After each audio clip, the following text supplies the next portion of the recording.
একজন ছেলে জন্মগতভাবে পুরুষ হয়ে ওঠে না, বরং তার জীবনের অভিজ্ঞতা, সংগ্রাম এবং সিদ্ধান্তই তাকে প্রকৃত পুরুষে পরিণত করে। এই পরিণতির পথে দুটি বিষয়ে সবচেয়ে বেশি ভূমিকা রাখে: জেদ এবং ত্যাগ। জেদ হলো অটল ইচ্ছে শক্তি। যে ছেলে নিজের স্বপ্নকে আঁকড়ে ধরে রাখতে জানে, বারবার ব্যর্থ হলেও হাল ছাড়ে না, তার মধ্যে পুরুষ হয়ে ওঠার প্রথম বীজ জন্ম নেয়। জীবনের প্রতিটা বাধা, প্রতিটি সমালোচনা আর প্রতিটি ব্যর্থতা তাকে শক্ত করে তোলে।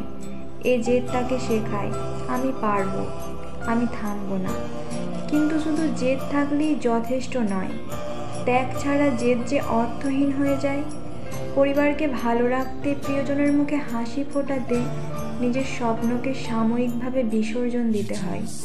একজন ছেলে যখন নিজের স্বার্থের চেয়ে পরিবারের স্বার্থকে বড় করে দেখে, তখনই সে সত্যিকারের পুরুষের রূপ নেয়।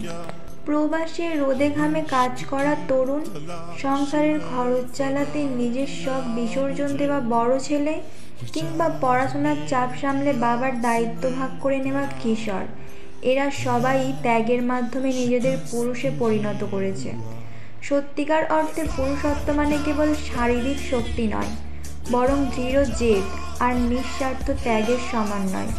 যে ছেলে এ দুটি গুণকে নিজের জীবনে ধারণ করতে পারে, সেও একদিন সমাজের চোখে শুধু ছেলে নয়, একজন পরিপূর্ণ পুরুষ হয়ে ওঠে।